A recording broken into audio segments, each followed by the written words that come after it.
Deep breaths, calm, cool blue ocean. Relax, relax, relax. So, hello there. This is your relaxation guru for today. You may call me Steve or the bald guy without the teeth, whichever you prefer. And today we are going to do a very calming exercise of just breathing from the diaphragm. Just breathe deeply. Feel your body. Oh, wait a minute, I don't want to do that. That hurts. I forgot I got a chronic pain generating disease. I don't want to do that. I want to be distracted from that. So yeah, forget all that. We're not going to do that. No guru stuff. So, anyways, it's very difficult to come up with these creative openings. But yesterday I got a reply from the apartments I want to move into, and even the 2-bedroom ones are affordable to me, which means if I have a choice between 1 bedroom and 2 bedroom, something's got to be open.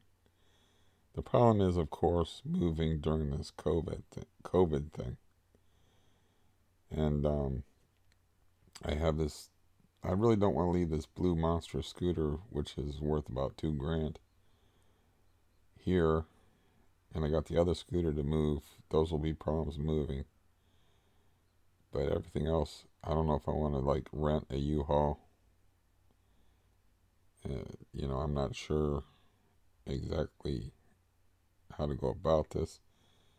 I might start getting things boxed together, though, and figuring out what I'm going to take and what I'm not going to take with me. Because they got to have something open, and it'd be good for me anyway to start, like, moving is such a pain in the ass. The last time I did it, I actually, the person I was living with was a bit of a pack rat. So I actually helped them move because it's like they were like, I was like, we got to be out of here by this date. And I got all my stuff together, which I don't have a lot of stuff. And then I started getting their stuff together. And then I was just like, the hell with it. And I just started like throwing their silverware and stuff in uh, like garbage bags. And I mean, I helped them move because, they, they got to take change the locks. And yeah, that's when I lived in North Canton for about 11 months. And things did not work out well there. Um, I can't. I guess I have to be careful about what I say, which sucks because all the interesting, juicy stuff, you know, tends to make people look bad. But let's just say one day I opened the freezer and found felony weight cocaine in it. Not Rocky Road, not some fish sticks. Felony weight cocaine. Yeah, I was not happy about that. So, um, anyways, yeah. So yeah, I'm pretty much set that that's where I'm going to move to. And I don't know, COVID's going to complicate everything. I mean, I could read you like maybe what they sent me, but the prices they quote are in the, a studio apartment is, I just know this from watching like TV. I've never been in a studio apartment, I don't think. But I guess it's just a big room. But those are really cheap, you know. They're really cheap, where you don't have walls. But they also don't have washer and dryer hookup either. But all the 1 bedroom and 2 bedroom apartments have washer and dryer hookup. No one above me, no one below me, no hallway, my own door, no washing clothes out by hand, no dealing with this. And I believe I told you that I got the landlord to agree to put off the rent until the 1st. He knows I don't get paid to the 3rd, so if we can get this process expedited and I can get in there and sign the lease, I'll have about $5,000 to work with as far as moving. You know, it's like I can pay the lease ahead of time, so I could actually, if I want to, screw the guy over. You know, if I don't want to, I can still screw the guy over for, you know, because the May rent will actually be for April. I'll be like a month behind. So, yeah. So I should. The problem is my body don't work. It's a rather serious problem. Lifting and carrying is difficult. But what I can do is get off my sweet little bum and just like, I gotta take this, I gotta take this, I want to take this, I want to take this, and write down all the things that I want out of here. And kind of maybe might even leave the microwave just because there's just, you know, I don't want to take no bugs with me. But I got some guitars I gotta take. I gotta take the scooters. I want to take my printer and some of my personal mementos, like my novel manuscript. And I'll even like double bag.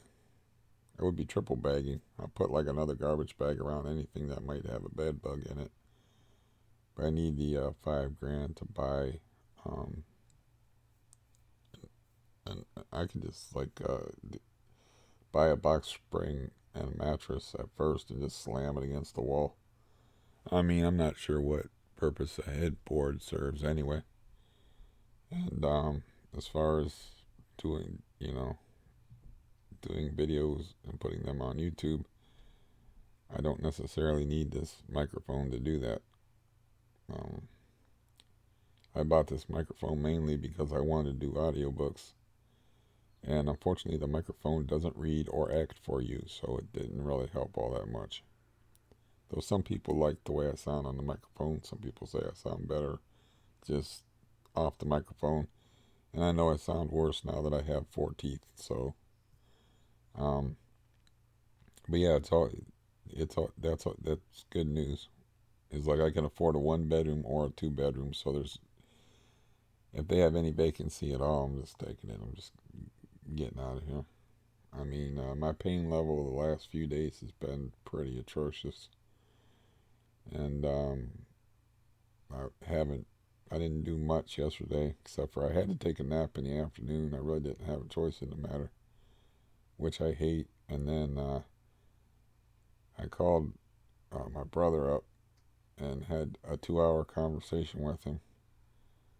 And this is a wrong thing to do, but I was like, man, I don't want to eat, but I'm irritable from not eating, and I can't seem to end this conversation. So I took a volume. I don't think I exceeded my dose though, but I don't know. I might have taken 4 or 5 milligram pills instead of 3. I don't even know, so I don't know.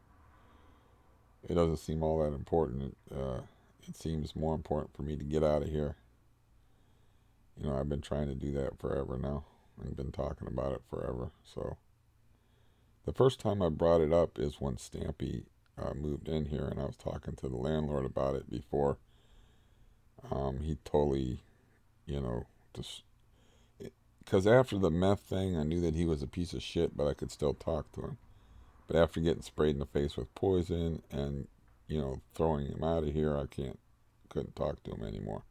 So I knew he was a piece of shit, but I would still talk to him like, you know, he wasn't a piece of shit. And then I was like, you know, I don't know if I can live with this. I mean, you don't know what it's like, the noise level. And it's like, I understand there's nothing that can be done, that she's got like a medical condition, fibromyalgia, and it's like, you can't tell somebody walk better.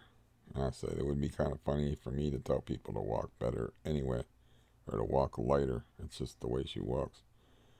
So, you know, that's just my bad luck. That, you know, I kick out meth dealing, drug addict, pieces of shit losers, and get a person that I could probably deal with, even though they did give me roaches and possibly bed bugs. So, but as far as like selling drugs and creating a meth cookhouse, she has them beat there. So, I could probably, if she didn't stomp around, I could probably deal with her living up there. Um, she's a fairly reasonable, friendly person. So, but then she got that dog, and dog's barking up there. So, um, yeah, just doesn't seem important whether I took 3 or 4 Valium yesterday to get through the day. But today I need to be more active, and I need to get started on the onerous task of figuring out what I want to keep, what I don't want to keep, maybe boxing up some things, and just getting prepared, so it doesn't all hit me at once. Even though I'm going to leave most of my shit here. Um, there's, yeah, I also wanted to move my guitar equipment out of this room because I don't like playing in that chair, and then I can play guitar on the couch, um, which I enjoy doing. I enjoy playing guitar. I'm just not comfortable, and I have to angle the guitar away from my body or lean over and have a strap hanging on my neck, which I never liked. And just a dog barking. Um, so yeah. After 10 years of living here, and 5 of them bad. Uh, yeah,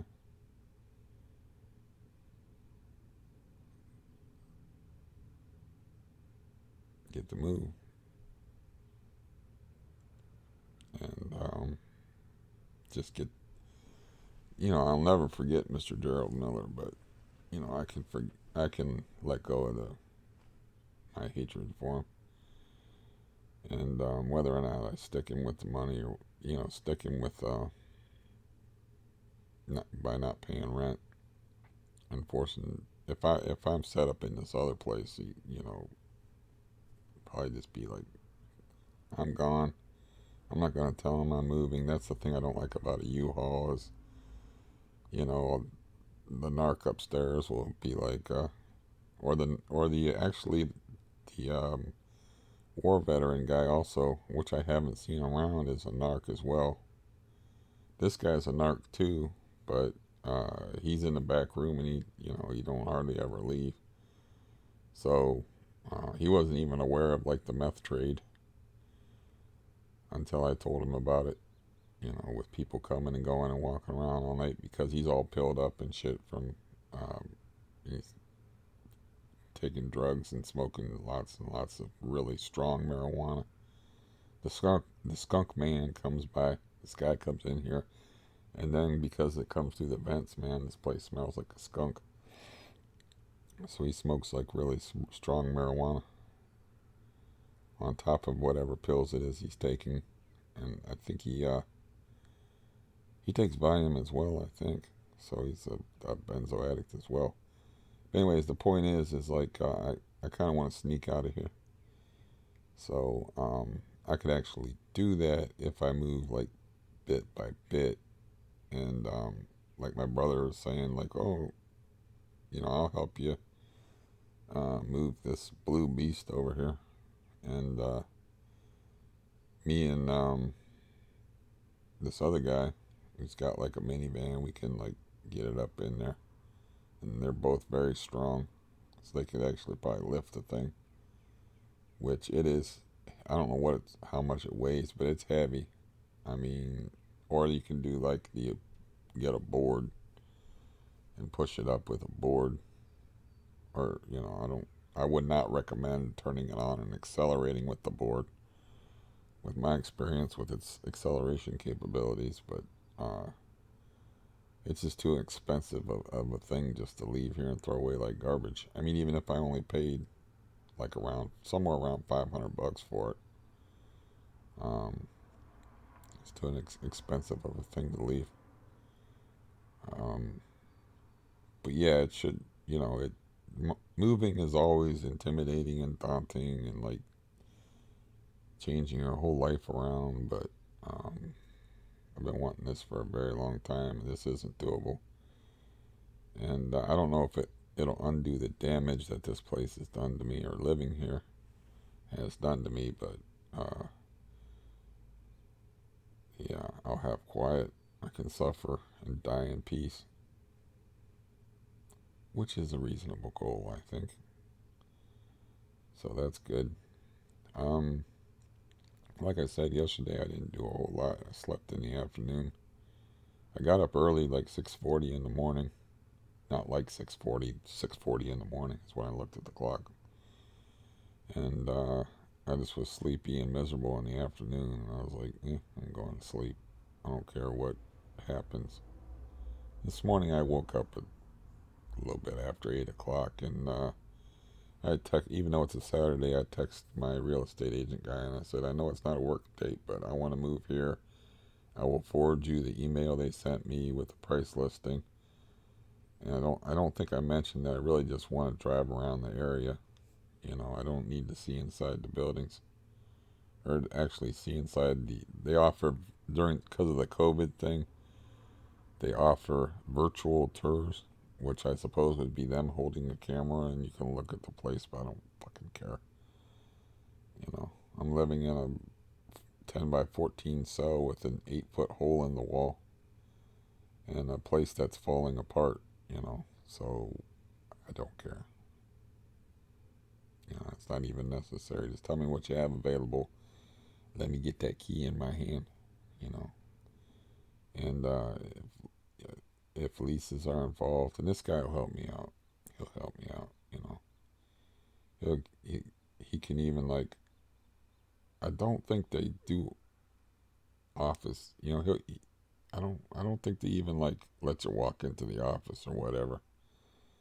But he'll help me expedite that process. I mean, before I start thinking about not paying the rent here, and it's only 2 weeks until the first, and 17 days until, if my math is right, until I actually get paid, because I can put him off until I get paid on May 3rd.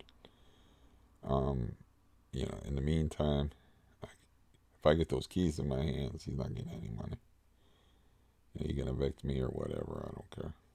You know, I just won't answer any of his text messages and just ignore him. Uh, and then, as far as the moving process, you know, the logistics of it, they'll have to work themselves out. Unfortunately, I'm not young, so I can't just throw a sleeping bag on the floor and sleep on a sleeping bag in an empty place if it's not furnished. You know, I'd have to order a bed and make sure I at least got a bed in there. And yeah, and as far as like the internet thing, I have to transfer my internet, but I don't know how quickly I can move. Obviously, I'm not good at it because I have only moved like 4 or 5 times in my life. But yeah, that shit's gonna happen. Um, yeah. Also, changing to that global foods thing from Meals on Wheels. I should have done that like way long ago. So I owe that one um, heavy set to be polite aid worker a debt of gratitude for bringing it up and pointing me towards that, saying, well, she has clients that really like them. It's like their food is so much better. It's not even funny than the Meals on Wheels crap that I've been eating for God knows how long. So, yeah, I was worried about the amount of food that they bring but what they do is they stagger shipments from a small shipment to a large shipment like every other week. Small, large, small, large. So I got the large shipment yesterday, and I was like, oh yeah, this will work. Um, the place I'm moving to is in the same city. And it's like one digit off from my zip code here. So it's like not that far away. So nothing will change as far as aid workers, as far as global foods is concerned. And it's just like I said, man. That's the selling point. No one above me, no one below me. Plenty of greenery around there to let the cat go. I might have to get him a collar so nobody, so everybody knows that that's someone's cat, not just some stray. So I might have to get him a collar with a little name tag or something on it, which he won't like. And, you know, I can't like push back on the ground that it's racist to put a collar around a black cat. It's just like something that has to be done because people are not nice to cats sometimes, and they even have like places in Ohio where they trap cats. So I have to talk to my brother. Will know about that. I have to talk to him about what to do about that. Because here, as I showed you, there's just a bunch of woods back there. So this is like an ideal setup for him because I let him out, and then he goes around the back, and he's got all that woods. He's got a stream back there from water for water. He can just roam around, climb trees, do whatever. So that's you know.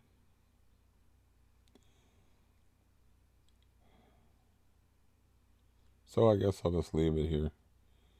And I'm not really awake, and I don't feel like monologuing about this, that, and the other. Um, I have things to do. So, and plus the sun is starting to become a problem.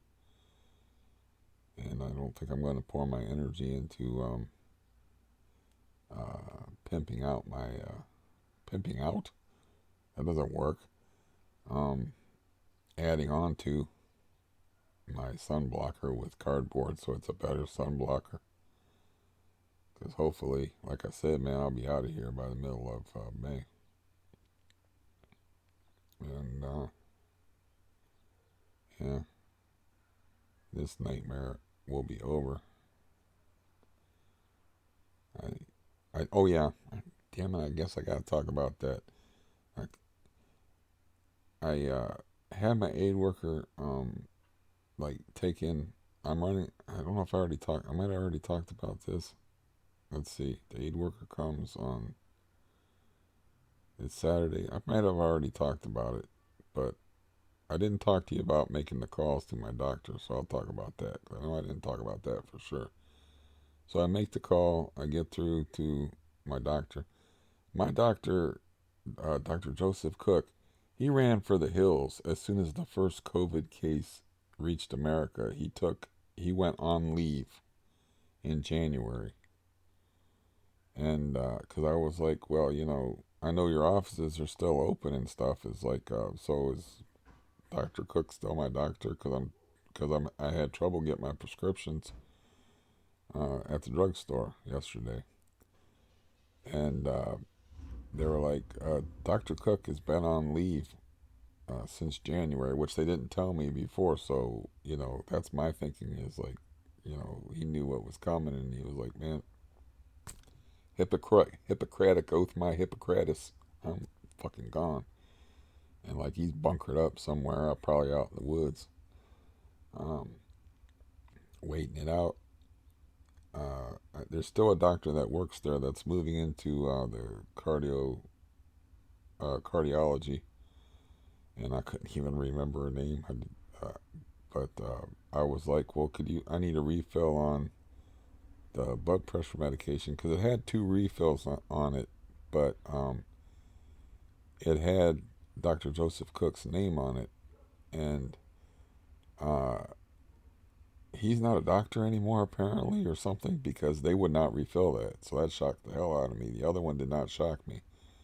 The Xarelto blood thinner, but what I'm doing right now is I tried like hell trying to trick this other doctor that still works there, whose name is Mariana something or another like that. I just called her by her first name. I don't know her last name even.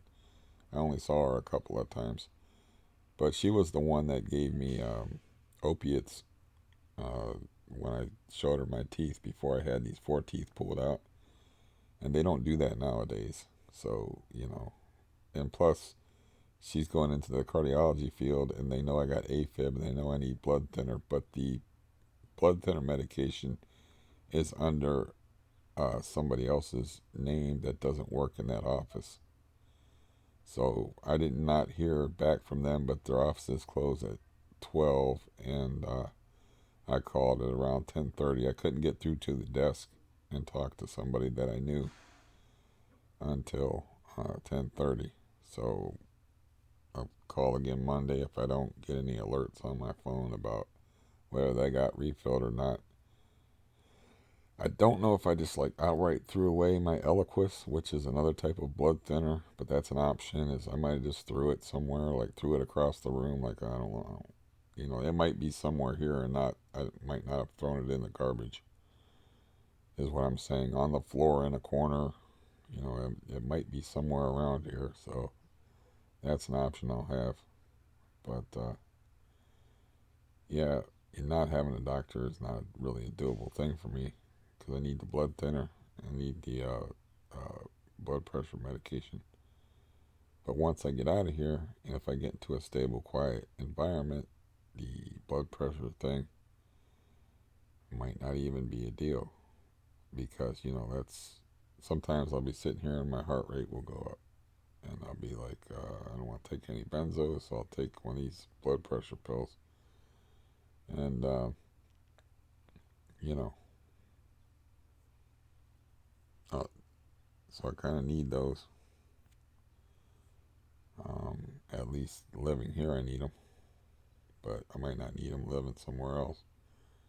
And once I move into a place, if I don't have anybody above me or anybody below me, and I have a quiet, stable environment, and I get set up and used to living there, then we go back to the benzo game, like withdrawing from benzos.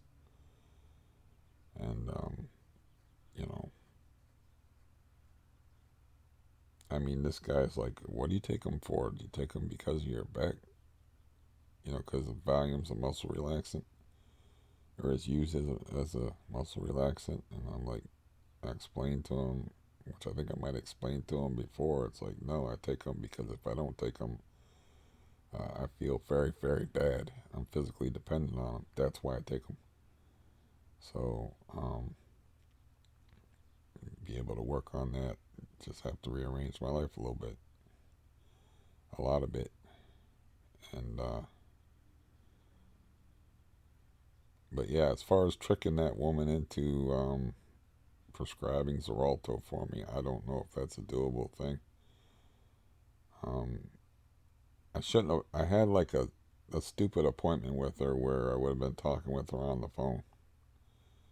But I didn't know that I needed refills for my Xarelto at the time. But a lot of times they have a blanket policy, like if you don't see them uh, within a certain time frame, like they won't prescribe stuff for you. So I have low expectations as far as me getting a blood thinner. And as far as like how I'm going to navigate the COVID world when I'm in the highest, you know, percentage rate for fatalities, group wise with the cardiovascular thing, I don't know. I ain't living here. Yeah.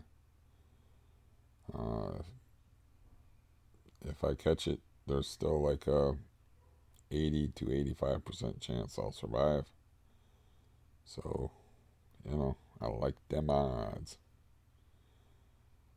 But anyways, that was a weird conversation. It's challenging at times to apply your skills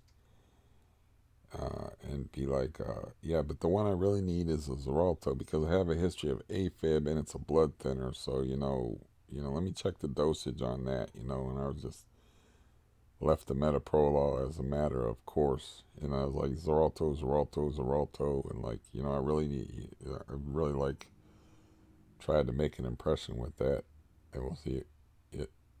We'll see if so far so bad, as far as like I haven't got any alerts that the prescription was called in or anything like that. But I can call again Monday and uh, get an answer. As far as like, it might be something like, well, the doctor cannot prescribe without having seen you or talked to you, and then maybe I could set up an appointment because it's that office isn't closing until April 30th, and obviously they're not just going to stay open without a doctor there. So the Mariana person um, is still there. I can be like, can I talk to her about it? Or can I set up an appointment? Appointment would be like, hello, you know, it's not really a thing.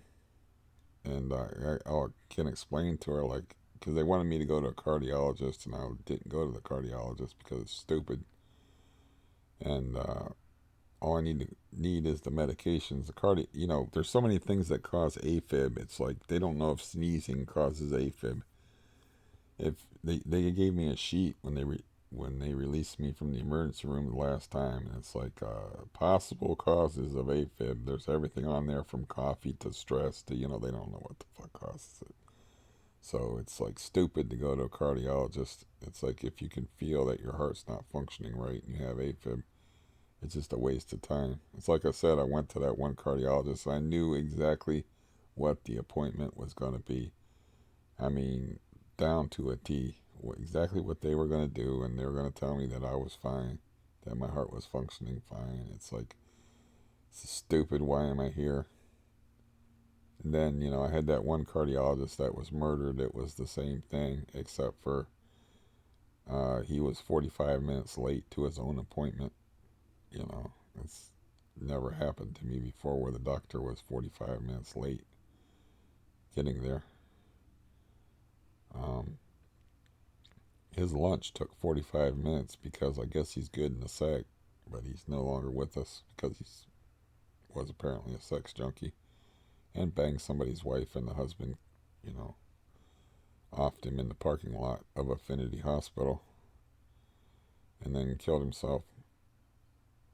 And that's really that was a guy that cardioverted me. It's actually in the back with two that shot, and they send a bolt of electricity through your heart. And uh, I don't know if I don't really have an official cardiologist. They just wanted me to make an appointment with one. Um, so I could maybe be like, hey, you're going into the cardiology field. Are you going to be a cardiologist? I could be your patient.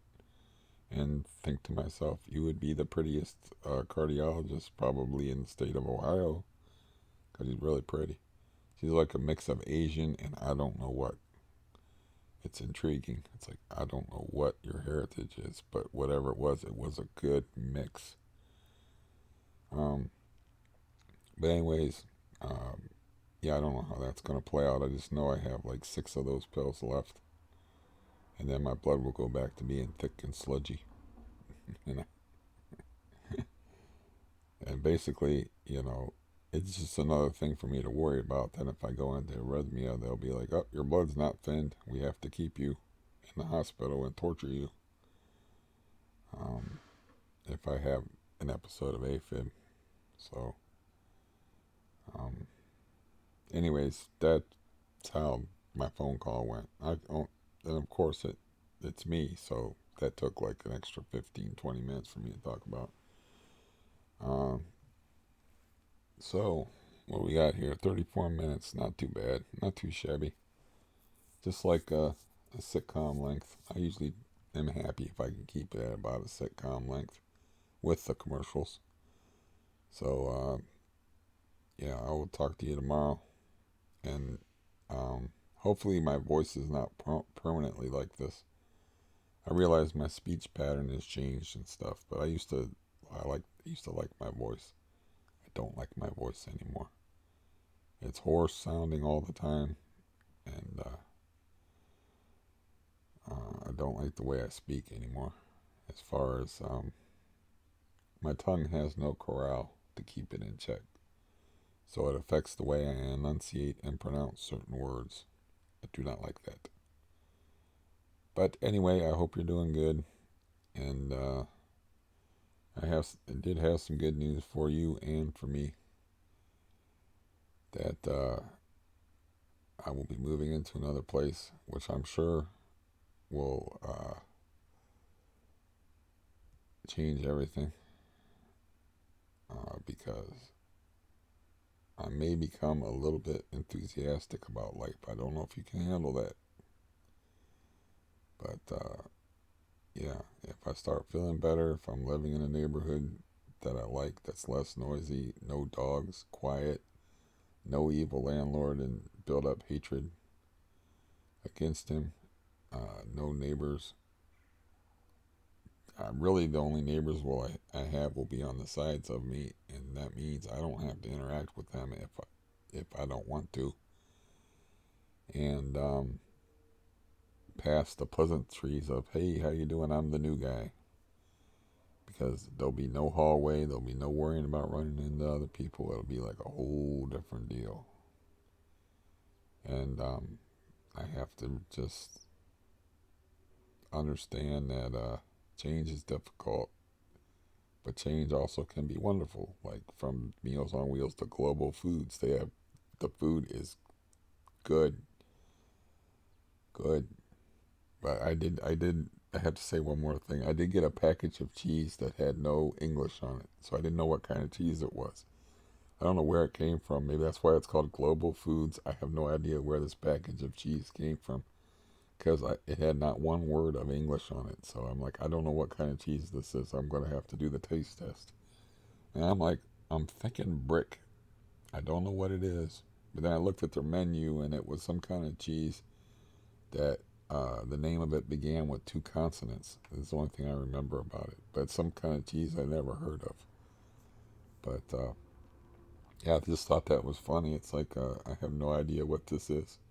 It's obviously cheese, but I can't read any of the writing on this package. I have no idea what kind of cheese this is. This is mystery cheese, but it was good mystery cheese.